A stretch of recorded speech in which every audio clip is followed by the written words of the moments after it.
Muchas gracias por la introducción.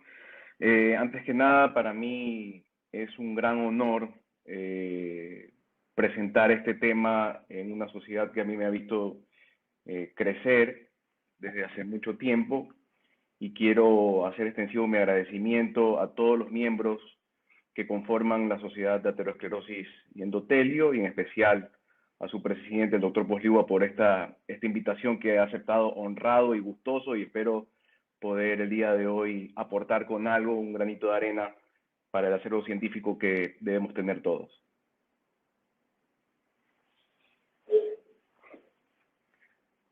Vamos a empezar con el tema que vamos a tratar. Hoy he decidido que vamos a tratar un tema que es un poquito como una especie de zona gris para todos nosotros, los que hacemos práctica clínica diaria, la evaluación del riesgo cardiovascular como piedra angular del tratamiento antihipertensivo. Yo soy el doctor Omar Medina, soy cardiólogo del Hospital Bernaza y de la Clínica Kennedy. No tengo ningún conflicto de interés, y para empezar quisiera abordar un par de mensajes clave para poder comprender el problema. Porque ¿qué es lo que pasa? Muchas veces nos llegan pacientes que son aparentemente sanos, pero tienen algunos factores de riesgo, y la interacción de esos factores de riesgo de esta persona aparentemente sana nos va a dar un producto, y ese producto es el riesgo cardiovascular.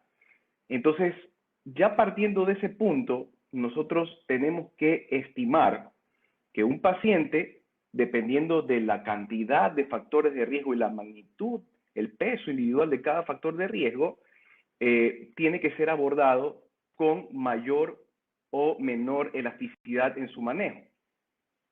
Y ahí entran en juego muchas cosas, muchos factores, y uno de los que más se hace énfasis en todos los trabajos que hemos tenido la oportunidad de revisar son las inequidades socioeconómicas, diferencias que se dan principalmente en países como el nuestro, donde problemas de corrupción, problemas de política, cuadros básicos de medicamentos, la falta de recursos económicos para acceder a medicamentos de última generación, son limitantes y van a determinar cómo nosotros vamos a abordar el riesgo cardiovascular de nuestros pacientes.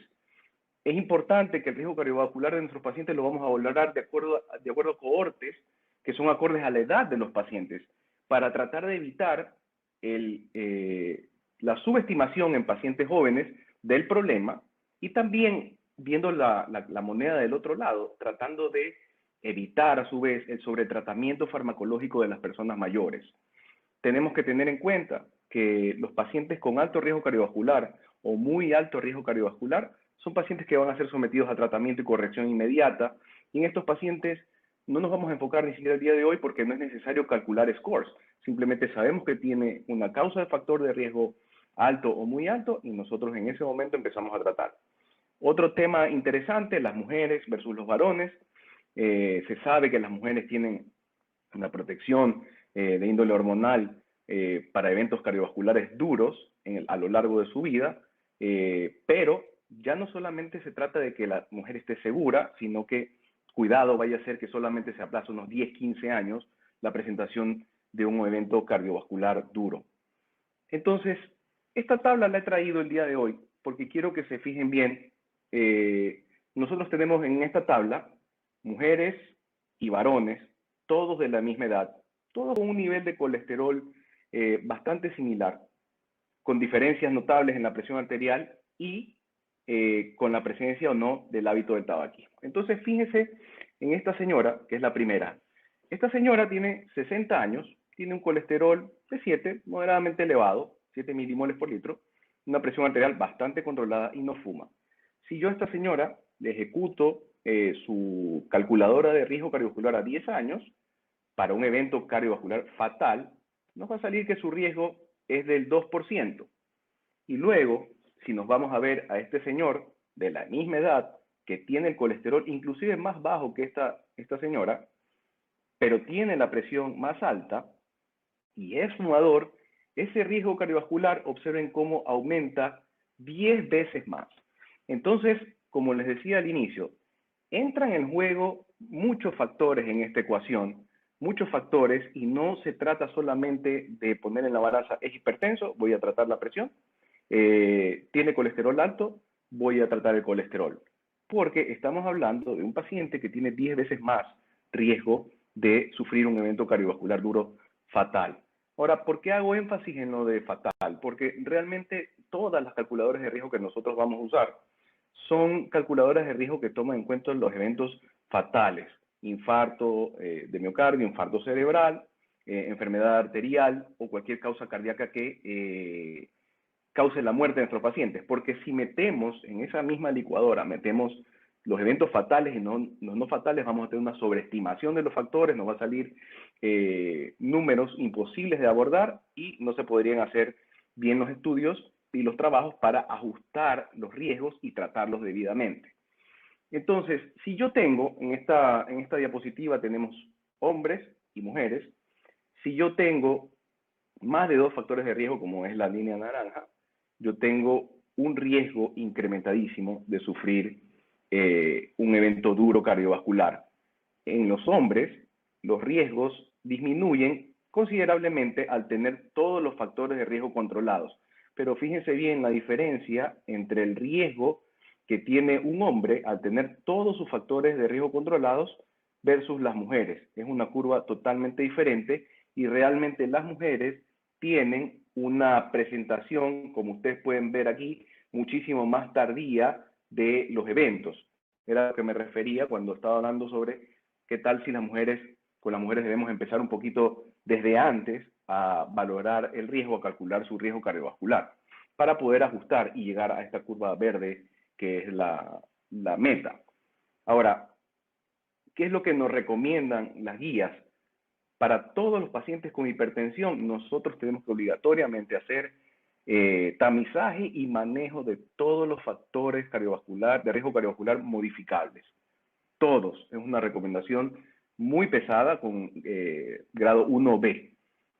Entonces, ¿por qué? Porque si nosotros vemos aquí en este trabajo, en el REACH, en el 2011 que salió en el JAMA, vemos nosotros que tenemos pacientes que tienen una prevalencia muy grande, tanto de hipertensión como de diabetes, como de hipercolesterolemia, pero en el momento en que vamos a ver pacientes con eventos sintomáticos de aterotrombosis, enfermedad coronaria, enfermedad cerebral, enfermedad arterial periférica o que tienen más de 3 factores, nuestro enemigo de la hipertensión arterial está presente en una cantidad importantísima en todas las categorías.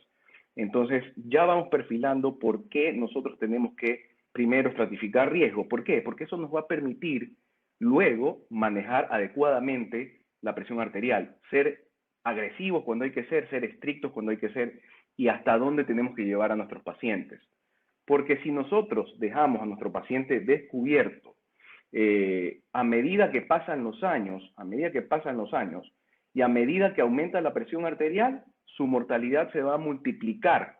Si nosotros tenemos una presión basal de 115/75, por cada 20 milímetros de mercurio que aumente la presión arterial, va a doblarse la probabilidad de sufrir un stroke. Entonces es importantísimo que nosotros controlemos factores de riesgo porque evitamos al final eventos duros o podemos aplazarlos lo que más se pueda. Y no solamente eso, si ustedes ven aquí, estos son pacientes en este trabajo que se presentó en JAMA en el 2017, esta es la carga de hipertensión arterial y de presión arterial sistólica de por lo menos 110 a 115 milímetros de mercurio. Esto hecho en los años 1990 hasta el 2015.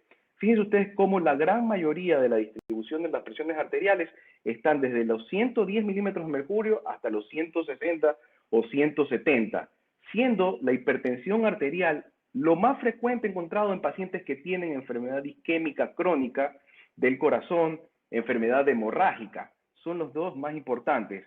Y son enfermedades, la hipertensión es una enfermedad que al interactuar con los demás factores de riesgo incrementan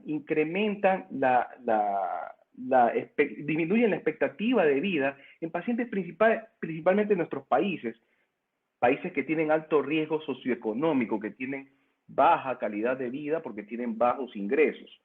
Entonces nosotros tenemos factores de riesgo que tienen intervenciones subterapéuticas. Aquí vemos nosotros la cantidad de pacientes según las regiones, Norteamérica, Latinoamérica, Europa, Asia, Australia y Japón, que tienen la presión arterial elevada, que tienen el colesterol elevado, que tienen la mezcla de enfermedad arterial cerebral con enfermedad coronaria, etcétera, etcétera, y que encima tienen un porcentaje importante, un número importante de personas que son consumidoras de tabaco. Entonces, tenemos nosotros un problema serio. Tenemos pacientes en los cuales no sabemos su riesgo, en países donde hay un número elevadísimo de gente que no tiene controlados sus factores de riesgo. Entonces, se va definiendo una figura que es, tengo que saber con qué paciente estoy tratando. Si es un paciente que está en un país como el nuestro, donde seguramente tiene muy poco control y donde tiene una interacción de 2 o 3 o más factores de riesgo. Este trabajo de Carra, que salió en el Europeo de Medicina Preventiva el año pasado, nos muestra en estas barras, cada grupo de barras roja, azul, verde y morada nos muestra un periodo de años. Vamos a fijarnos en el periodo del 2013 al 2016. Nos muestra los factores de riesgo tradicionales, los más importantes. En rojo ustedes ven la prevalencia alta de hipertensión, de diabetes e hipercolesterolemia.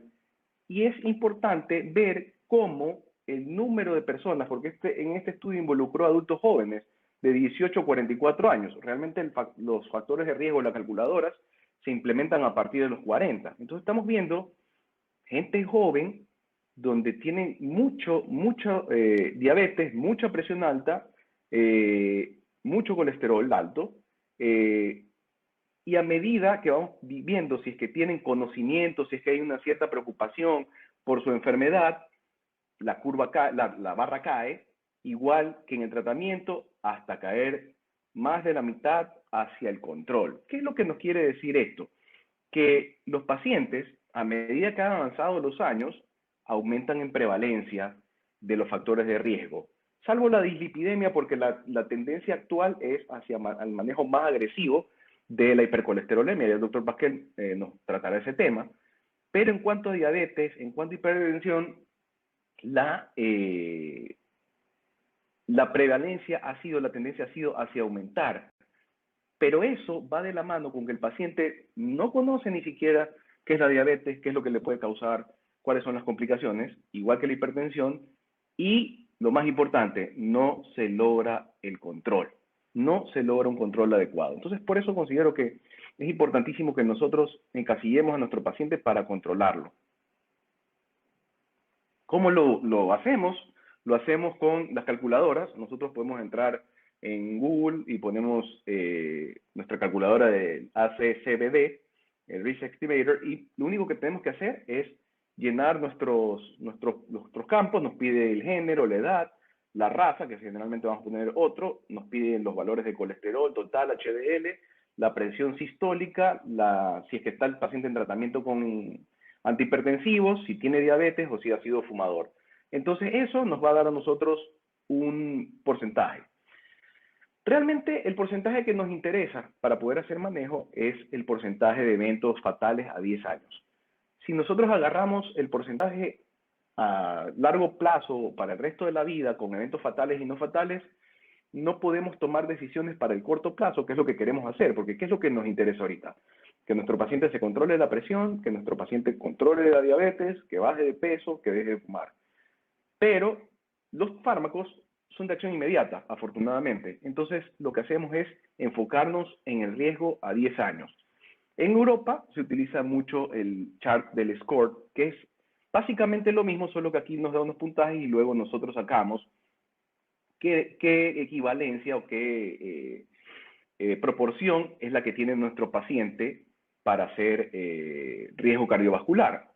Entonces, ustedes pueden ver aquí, hay ajustado para mujer, para hombre, para no fumador, para fumador, el colesterol, la presión sistólica, y nosotros podemos ver las equivalencias y las diferencias en los rangos. No es lo mismo un hombre fumador de 40 años que un hombre de 60 años que tiene ajustados todos sus factores de riesgo.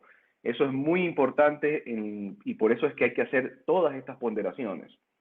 Ahora, aquí tenemos las categorías de riesgo, porque eso es lo más importante. Como les decía al inicio, un paciente con alto riesgo o muy alto riesgo no hay que sacarle ningún puntaje. El paciente con muy alto riesgo es el que ya tiene una enfermedad cardiovascular documentada, haya sufrido un infarto, haya tenido un coronario agudo o haya sido revascularizado o cualquier otra intervención que sea sobre el sistema cardiovascular o que tenga diabetes con daño a órgano blanco o que tenga enfermedad renal crónica o el score de más de 10% en los europeos. Y los de alto riesgo son los que tienen elevación muy marcada, muy manifiesta de los factores de riesgo individuales, como por ejemplo el colesterol, más de 300, o la presión sistólica más de 180, 110. La mayoría de personas que tienen diabetes mellitus, pacientes que tienen enfermedad renal crónica moderada y un score entre 5 y 10. Estos pacientes de aquí van directamente a tratamiento, no hay que sacarles nada. El problema es con los pacientes que tienen el riesgo entre 1 y 5 y menos de 1%, porque ahí es donde entra en juego lo que nosotros tenemos que estratificar. Yo, dependiendo de mi nivel de presión arterial, tengo que analizar cuántos factores de riesgo tiene, si tiene daño a órgano blanco mediado por hipertensión, si tiene enfermedad renal crónica, si tiene diabetes mellitus, sea o no sea con daño a órgano blanco. Entonces, yo voy a catalogar a mi paciente con, como les dije, ¿no? Que tiene enfermedad vascular diagnosticada y tratada como muy alto riesgo. Y luego viene ya la calculadora. Porque un paciente que tiene 160-100 de presión, 160-100 de presión, con uno o dos factores de riesgo, va a tener un riesgo moderado a alto. Y nuestro manejo va a ser un poquito diferente que el paciente que tiene 140, 159 o 90-99 con los mismos dos factores de riesgo. Entonces, por eso nosotros tenemos que sacar bien el score y luego tener en cuenta qué factores de riesgo tiene. Ahora, ¿cuál es el problema? Que las calculadoras dejan fuera algunos datos que nos pueden ayudar para encasillar adecuadamente a nuestro paciente. Entonces, aquí tenemos los factores de riesgo hipertensos, ¿no? ¿Verdad? El género, la edad, todo lo que sabemos, ¿no? El colesterol, el ácido úrico, la diabetes, el sobrepeso, la familia, la historia familiar de enfermedad coronaria, la menopausia de inicio temprano, la vida sedentaria, los factores psicológicos, socioeconómicos, que ya lo hemos hablado, y los de enfermedad renal o cardiovascular. Pero, no todas las características de daño a órgano blanco mediado por hipertensión se incluyen en el score, y todas esas características traducen un mal pronóstico. El tema es que cuando nuestro paciente hipertenso va a la consulta, a lo mejor no fuma, a lo mejor no tiene el azúcar alto, a lo mejor su colesterol está bastante controlado, hace bastante ejercicio, pero, tiene daño a órgano blanco mediado por hipertensión. Entonces, ¿cuál es la recomendación? Yo puedo pasar a un paciente de categoría de riesgo bajo o intermedio a riesgo alto. Por eso, los pacientes que tienen riesgo intermedio o riesgo borderline de 5 a 7.5% o menos de 20%, tengo que hacerles una revisión exhaustiva de daño a órgano blanco mediado por hipertensión. ¿Cuál es esa evidencia? Tener cualquier alteración en la presión de pulso, cualquier diferencia en la onda de pulso del carótido femoral, tener alteraciones en el electrocardiograma de tipo hipertrofia, solicitar en estos pacientes ecocardiograma y documentar alteraciones en la geometría del ventrículo izquierdo, indexado todo siempre al índice de masa corporal. Muchas veces hay pacientes que son muy chiquitos y tienen mucho grosor de pared, la cavidad muy pequeña, y salen con hipertrofia de ventrículo izquierdo, que ya tienen rastros de microalbuminuria, que ya están empezando a hacer deterioro de la función renal, que tienen alteraciones del índice tobillo-brazo y que tienen retinopatía hipertensiva. buscar exhaustivamente, porque cualquiera de estos factores les traduce un mal pronóstico, les cambia su categoría de riesgo, por ende les cambia su manejo. Entonces es importante ese dato de el daño a órgano blanco mediado por hipertensión. Y ahora, ¿qué nos dicen las recomendaciones? Dependiendo de qué academia nos guste más, si es la europea o si es la americana. La americana a mí me parece que es un poco más estricta, menos flexible que la europea, pero al fin del día lo que nos dicen es, tienes tu paciente hipertenso o con presión normal alta o con prehipertensión, lo primero que hay que hacer es cambiar el estilo de vida, aumentar la ingesta de potasio, disminuir la ingesta de sodio, disminuir el consumo de café y sustancias estimulantes, consumo de antiinflamatorios, hacer mucho ejercicio, la dieta DASH, mucho salmón, etcétera, etcétera, y luego empezar el tratamiento cuando se cumplan las categorías. Generalmente en los pacientes que tienen muy alto riesgo, estos pacientes que tienen muy alto riesgo, como les decía, pacientes que ya han sufrido un infarto, que andan con la presión limítrofe, a ellos hay que considerarles ya iniciarles tratamiento con fármacos. Los pacientes hipertensos grado 1, igual, aquí entra la valoración del riesgo para iniciar tratamiento.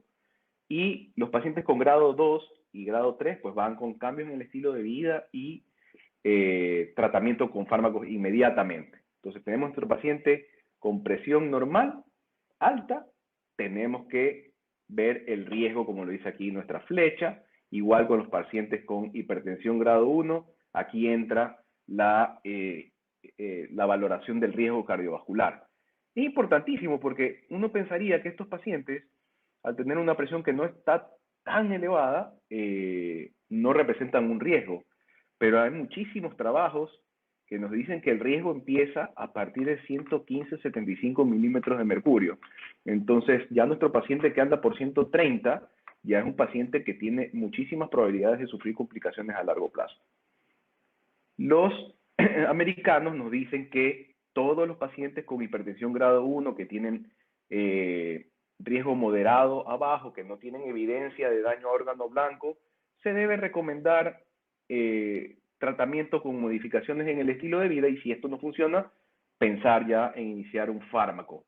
Y si los pacientes tienen presión normal alta, tenemos que hacer cambios en el estilo de vida, pero si es que hay una enfermedad cardiovascular documentada, especialmente coronaria, tenemos que iniciar drogas, fármacos para tratar la hipertensión. ¿A dónde los vamos a llevar? Nosotros tenemos que llevar a nuestro paciente a 130 mientras tenga menos de 65 años. Si tiene más de 65, de 130 a 139 es un buen número, si es que lo tolera el paciente.